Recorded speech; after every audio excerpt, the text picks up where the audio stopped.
Carta del apóstol Pablo a su verdadero hijo en la fe, Tito. Vamos a comenzar leyendo en el capítulo 1 y vamos a comenzar leyendo desde el verso 9 hasta el verso 16, recordando que el verso 9 allí nos está mostrando el último requisito, no el único obviamente, pero uno de los requisitos que Pablo establece para el liderazgo de la iglesia, para los ancianos. Eso es lo que vamos a leer en el verso 9. Inmediatamente del verso 10 al 16, Pablo va a describir lo que caracteriza a los falsos profetas. Entonces leemos Tito capítulo 1, verso 9 al 16, y dice así la palabra de Dios. Retenedor de la palabra fiel, tal como ha sido enseñada, para que también pueda exhortar con sana enseñanza y convencer a los que contradicen. Hay aún muchos obstinados, habladores de vanidades y engañadores, mayormente los de la circuncisión. A esos es preciso tapar la boca porque trastornan casas enteras enseñando por ganancia deshonesta lo que no conviene. Uno de ellos, su propio profeta, dijo: los cretenses son siempre mentirosos, malas bestias, glotones, ociosos. Este testimonio es verdadero. Por tanto, repréndelos duramente para que sean sanos en la fe y no atiendan a fábulas judaicas ni a mandamientos de hombres que se apartan de la verdad. Todas las cosas son puras para los puros, pero para los corrompidos e incrédulos nada es puro, pues hasta su mente y su conciencia están corrompidas. Profesan conocer a Dios, pero con los hechos lo niegan, siendo abominables y rebeldes, reprobados en cuanto a toda buena obra. Hoy no vamos a llegar hasta el verso 16, hoy vamos a analizar los versos 11 al 14. Con el favor de Dios, el domingo que viene estaríamos llegando al verso 16. Pero quien obviamente está escribiendo esto, quien es el autor de esta carta, es el apóstol Pablo, y Pablo lo está haciendo bajo la absoluta inspiración del Espíritu Santo de Dios. ¿Qué significa que el apóstol Pablo, como cualquier otro de los autores de la palabra de Dios, pero qué significa que Pablo esté escribiendo bajo la absoluta inspiración del Espíritu de Dios? Significa de que aunque Pablo utilizó sus propias palabras, utilizó su propio estilo para escribir, al mismo tiempo él fue guiado por Dios para comunicar su mensaje, no el mensaje de Pablo, sino el mensaje de Dios, y para comunicárnoslo sin error en todo aquello que Dios quería revelar a la iglesia de Creta y por extensión también a toda su iglesia en el tiempo, lo cual naturalmente nos incluye. Esto significa de que Pablo no está escribiendo opiniones personales, él no está escribiendo lo que era su propia opinión, sino que lo que Pablo ha dejado allí registrado es enseñanza que él ha recibido directamente de Dios, es enseñanza divina que proviene de Dios. Y por lo tanto, Pablo al mismo tiempo, al ser así, él está hablando con absoluta autoridad espiritual. No habla en su propia autoridad, habla bajo la autoridad de Dios. Entonces, cuando Dios habla, como hemos dicho otras veces, conviene que escuchemos.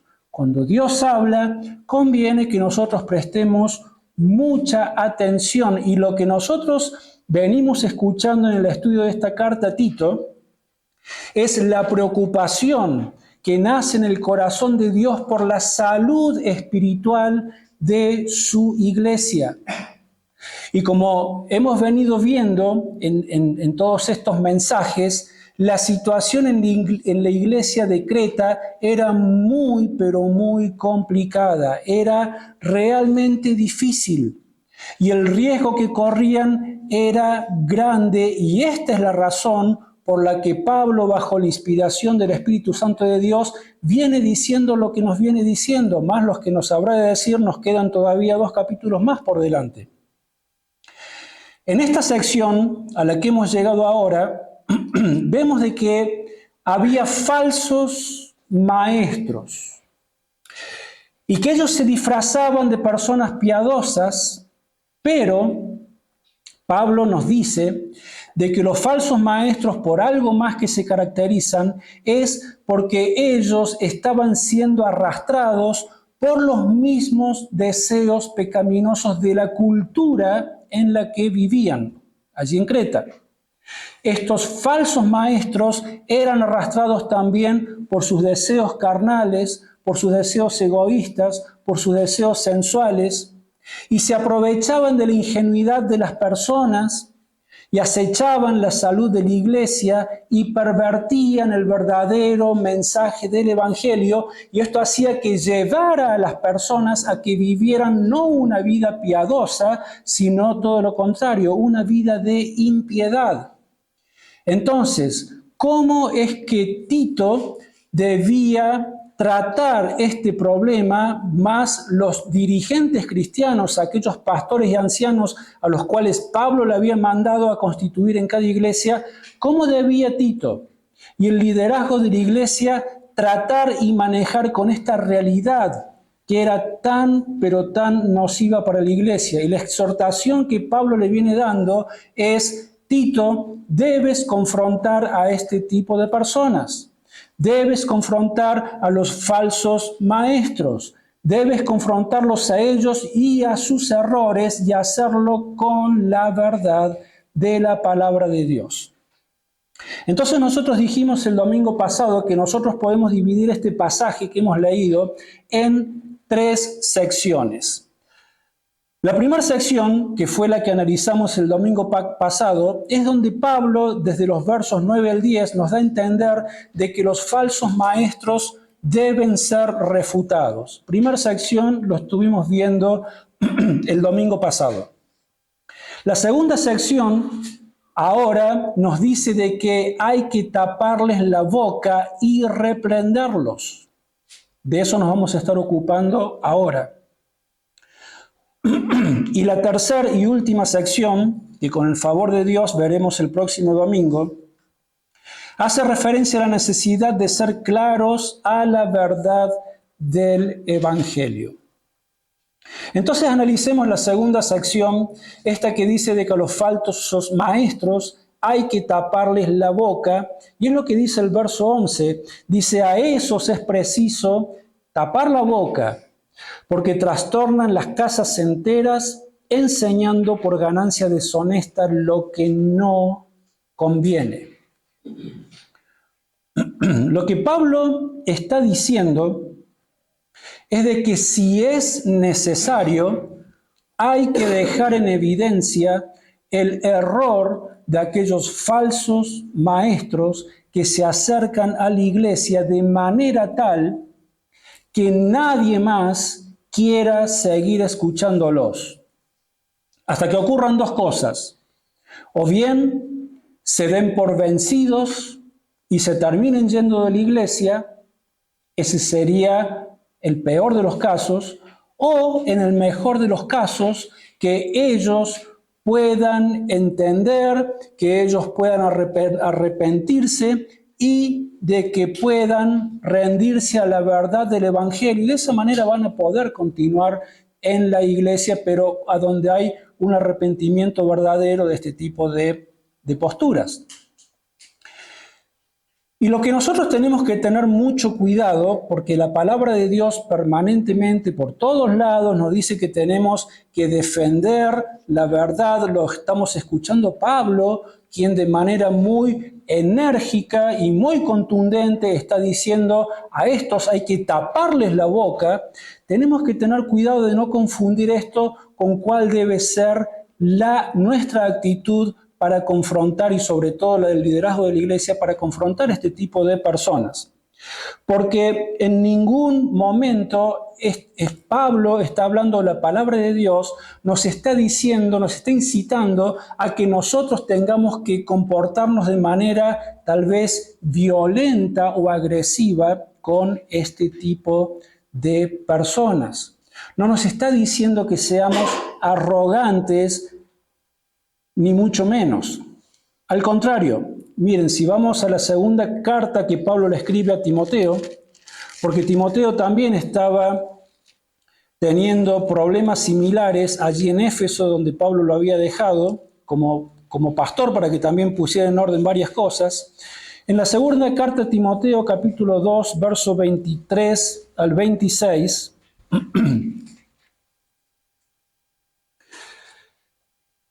Pablo le dice a Timoteo: pero desecha las cuestiones necias e insensatas, sabiendo que engendran contiendas. Porque el siervo del Señor no debe ser amigo de contiendas, sino amable para con todos, apto para enseñar, sufrido. Debe corregir con mansedumbre a los que se oponen, por si quizás Dios les conceda que se arrepientan para conocer la verdad y escapen del lazo del diablo en que están cautivos a voluntad de él. Entonces acá tenemos nosotros parte de la instrucción, que la podemos ver con tanta claridad, en donde Pablo dice que de ninguna manera nosotros tenemos que comportarnos de manera agresiva con este tipo de personas. Todo lo contrario, tenemos que ser amables, tenemos que ser bíblicos, tenemos que actuar con mansedumbre, pero debemos hacerlo con absoluta firmeza y autoridad. Entonces, sea que se arrepientan y abracen la verdad de la palabra de Dios y decidan permanecer con nosotros, o bien sean que endurezcan aún más sus corazones y se vayan, en cualquiera de los dos casos, Pablo dice, hay que taparles la boca. Y otra vez, suena fuerte, es muy enérgico, pero al mismo tiempo acabamos de ver de que esto debe ser hecho con un espíritu de mansedumbre. Esto es necesario, esto es absolutamente necesario, porque las ideas influyen a las personas.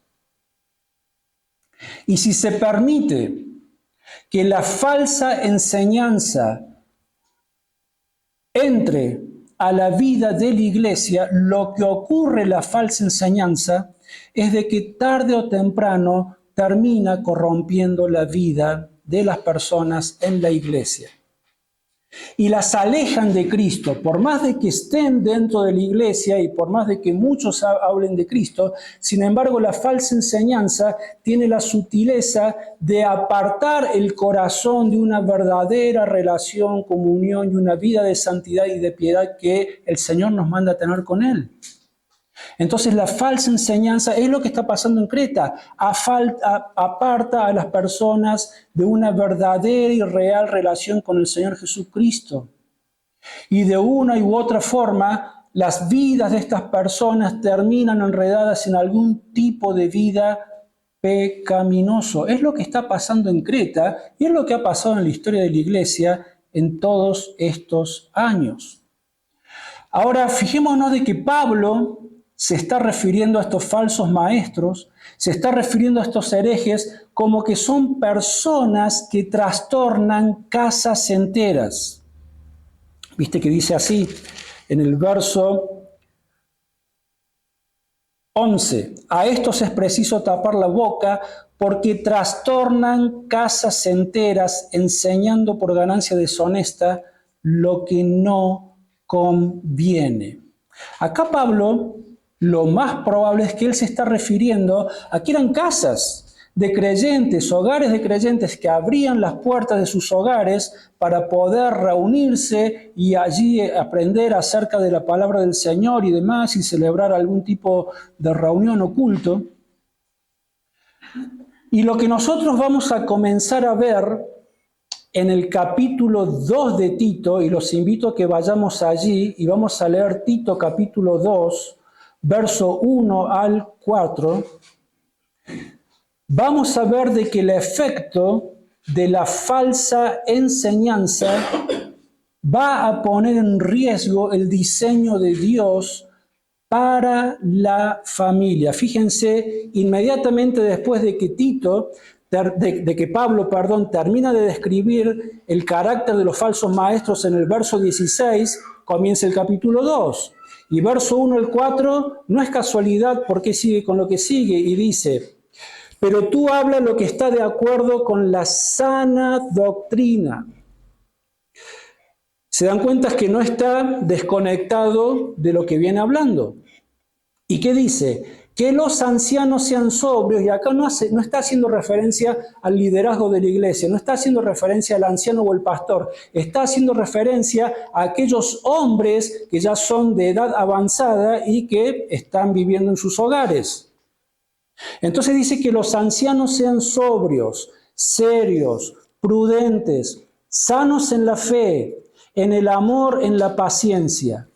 Las ancianas asimismo sean reverentes en su porte, que no sean calumniadoras ni esclavas del vino, sino maestras del bien, que enseñen a las mujeres más jóvenes a amar a sus maridos y a sus hijos.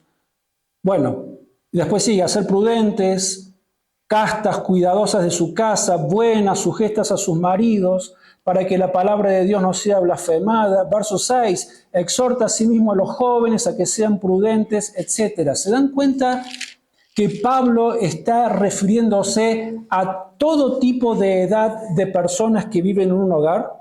Ancianos, ancianas, hombres jóvenes, mujeres mayores, mujeres jóvenes.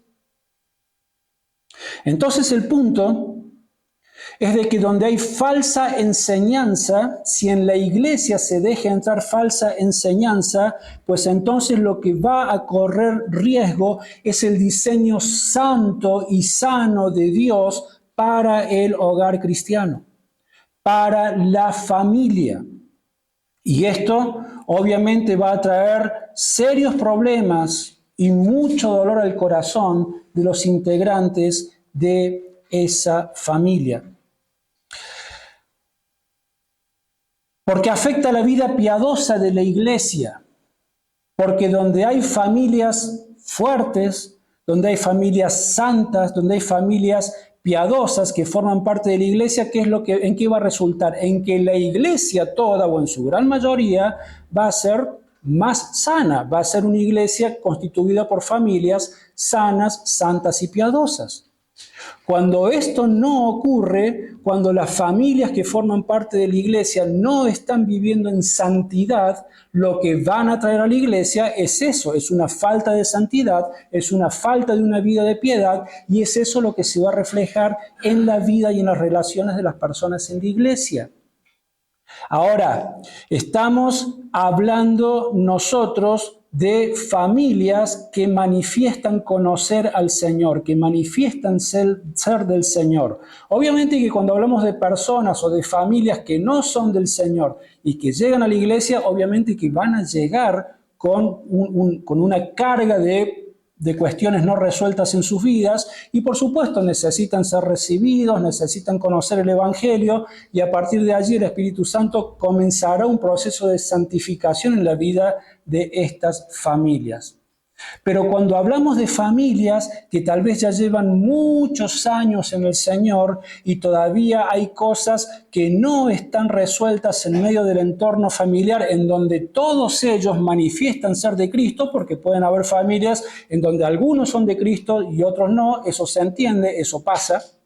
Pero hablando de aquellos que manifiestan ser de Cristo y no se ve de que haya una vida de piedad que respalde la fe que manifiestan ellos tener con su boca, entonces uno, no es el único, pero uno de los factores es de que hay una falta de doctrina sana en la vida de ese hogar. Por eso es tan serio el tema de la sana doctrina y de estar muy atentos a que los falsos maestros no traigan sus falsas enseñanzas a la vida de la iglesia.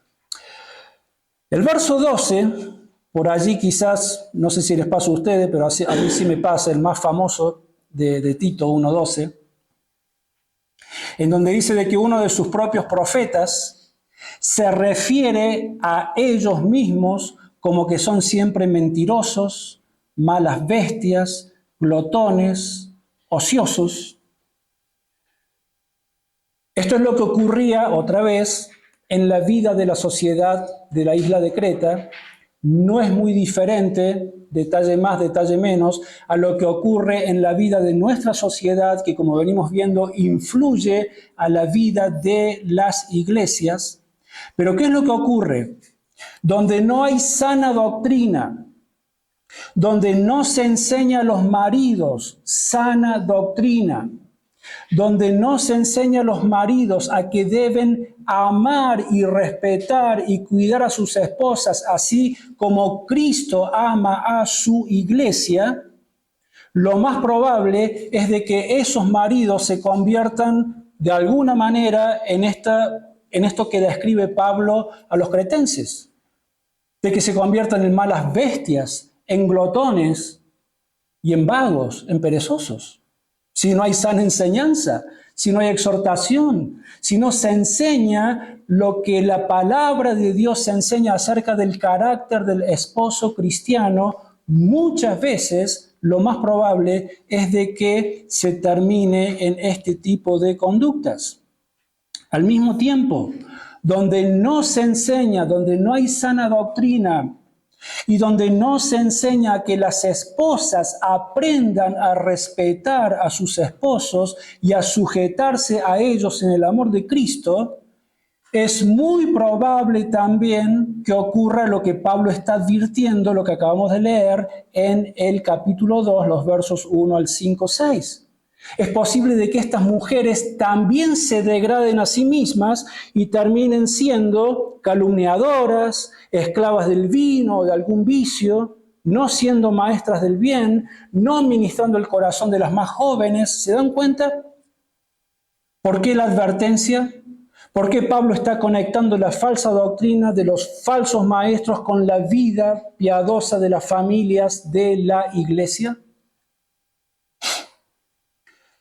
Y lo peor de todo es de que en el mismo verso 11 dice que el verdadero motivo de la enseñanza de estos falsos maestros en Creta, lo que los movía a ellos era la ganancia deshonesta. Por eso dice que trastornan casas enteras enseñando por ganancia deshonesta lo que no conviene.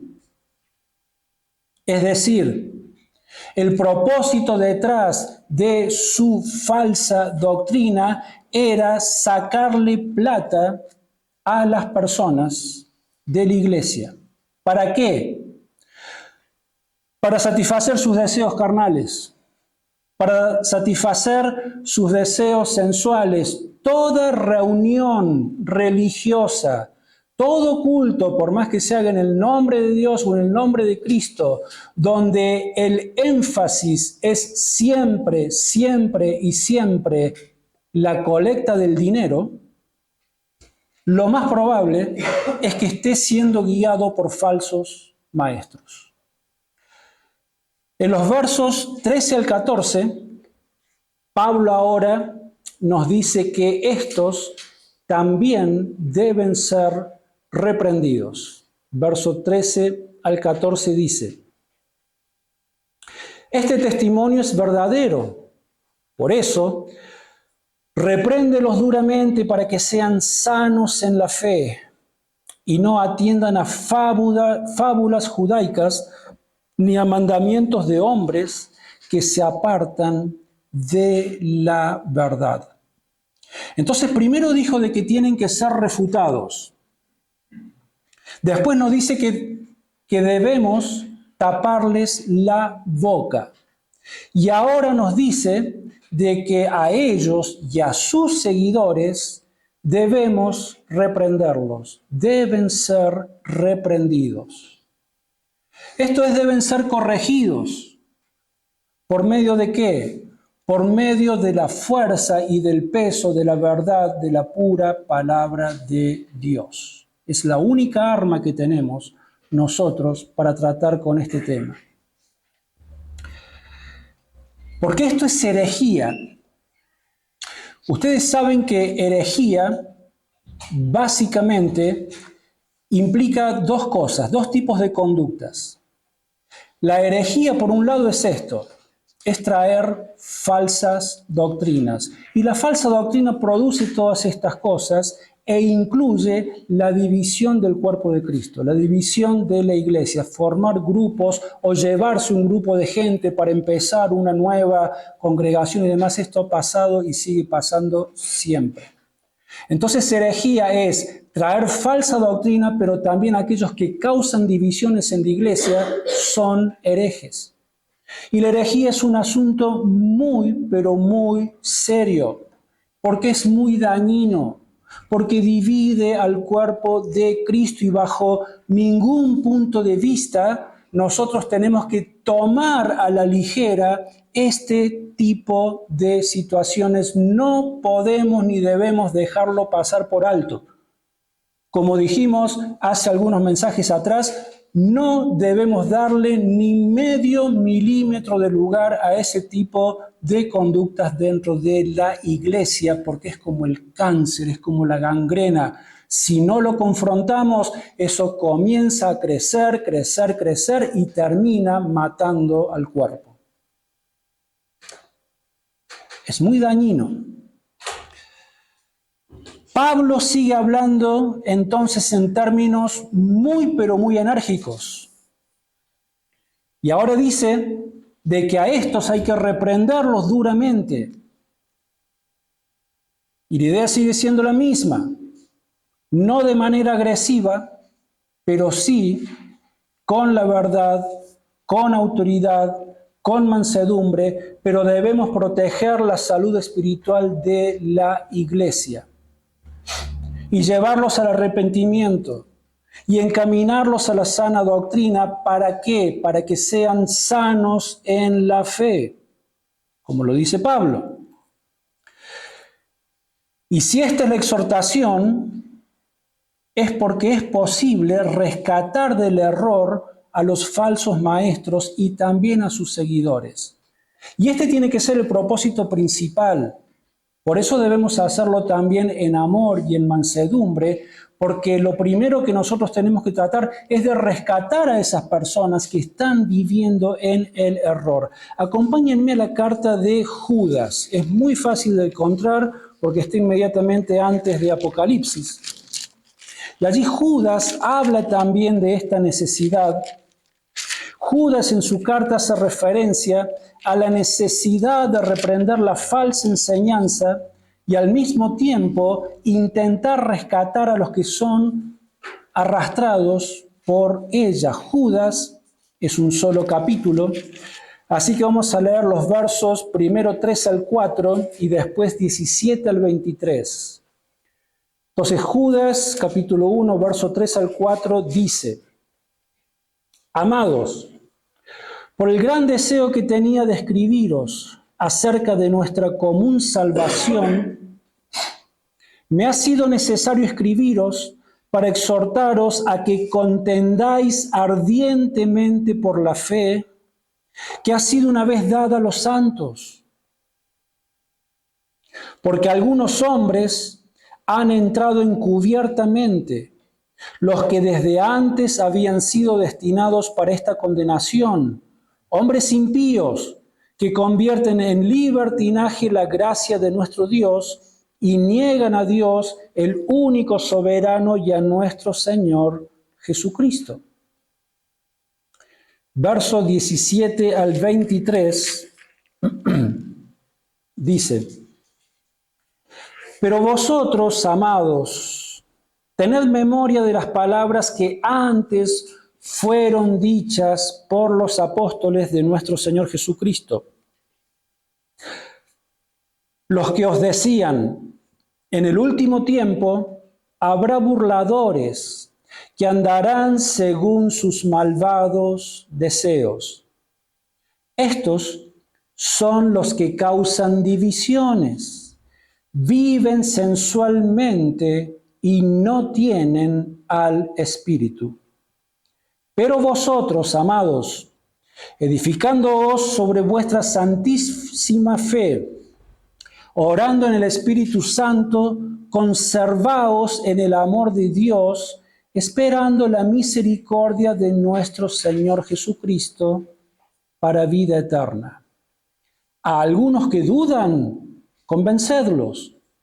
A otros, salvadlos arrebatándolos del fuego.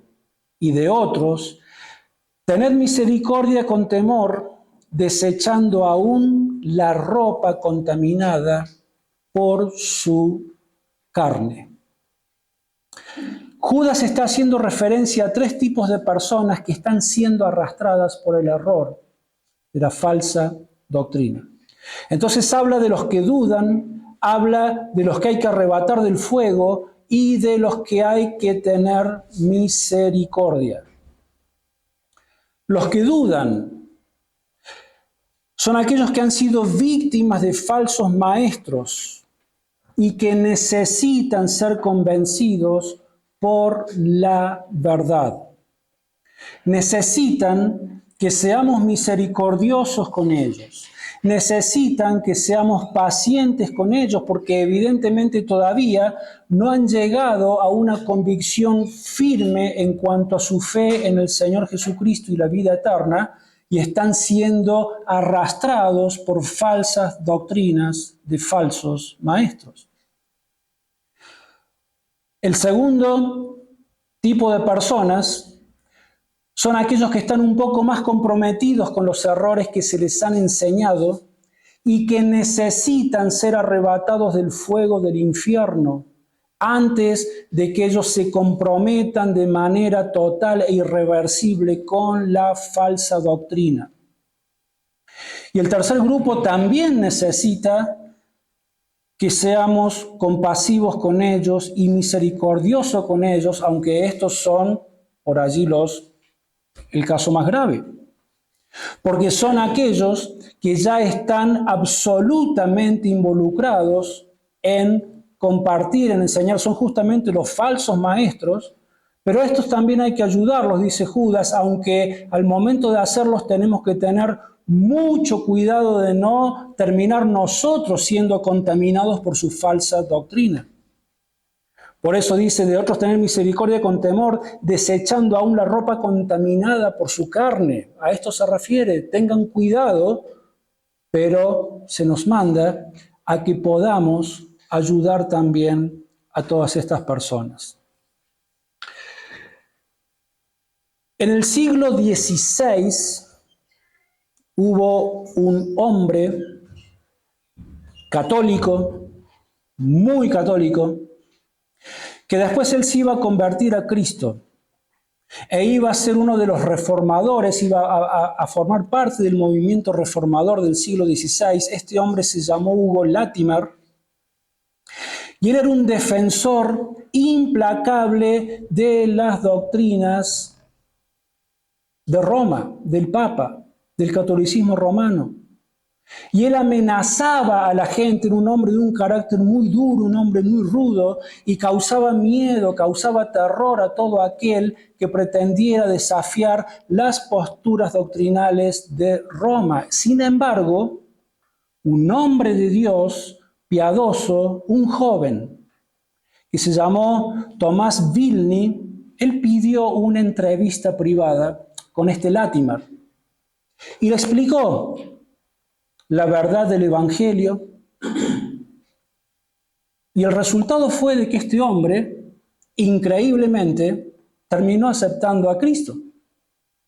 y se arrepintió de toda su falsa doctrina y terminó siendo uno de los reformadores que ahora forman parte de la historia de la Iglesia del Señor Jesucristo. El punto es entonces, es de que vemos de que se puede cambiar la dirección del corazón de estas personas, de los que promueven el error, y este es el deseo de Pablo. Este tiene que ser lo primero que motiva nuestro corazón. Cuando escuchamos a alguien que viene con una doctrina errada, equivocada o lo que fuera, nuestra primera reacción no tiene que ser saltarle a la yugular y tratar de enseñarle de manera agresiva o impetuosa lo que dice la palabra de Dios. Tenemos que ser pacientes, misericordiosos y no movernos de la verdad. Tenemos que ser nosotros implacables con la verdad de la palabra de Dios. Pero tenemos que guardar siempre esa esperanza en nuestro corazón de que Dios puede transformar el corazón de esa persona.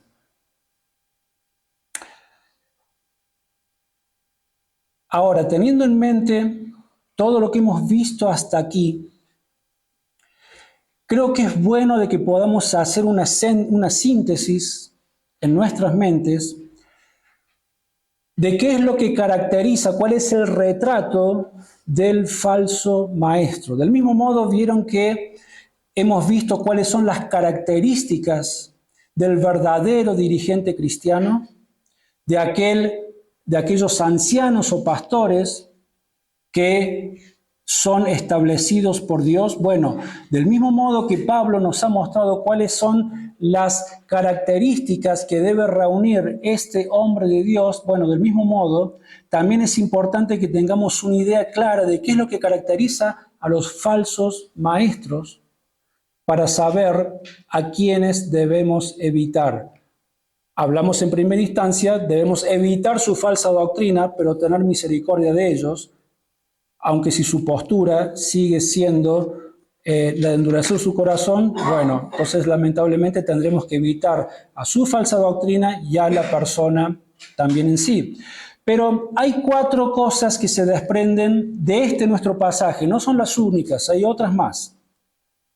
Pero lo primero que vemos, y que lo tienen ustedes en sus bosquejos, es de que los falsos maestros rechazan o corrompen la clara enseñanza de la Escritura. Y eso es muy evidente si nosotros mismos estamos empapados de lo que dice la verdad de Dios en cuanto a las doctrinas fundamentales. Ellos rechazan o corrompen o tuercen la clara enseñanza de lo que dice la palabra de Dios. Y muy sutilmente intentan reemplazar la autoridad de la Biblia por otra cosa, por otras doctrinas, por cosas que no están en la palabra de Dios. Lo segundo es que los falsos maestros, tarde o temprano, ¿qué dijo el Señor? Por sus frutos los conoceréis, ¿se acuerdan? Tarde o temprano, la falsa doctrina de los falsos maestros van a llevar a las personas a una vida de impiedad. Los van a apartar de una vida piadosa. Sus seguidores caen en pecados que son absolutamente contrarios a lo que debe ser una vida piadosa, a lo que debe ser una vida santa y moderada, y fomentan lo que venimos viendo en la conducta de los cristianos de la iglesia de Creta. ¿Fomentan qué cosa? El egocentrismo en las personas. En tercer lugar, los falsos maestros son motivados por el afán del lucro. O sea, vienen detrás de la billetera de las personas.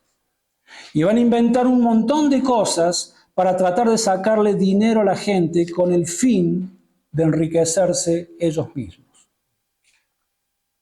Y creo que estamos hartos de ver ese tipo de falsos maestros aún en nuestros días. Son los únicos que prosperan, son ellos.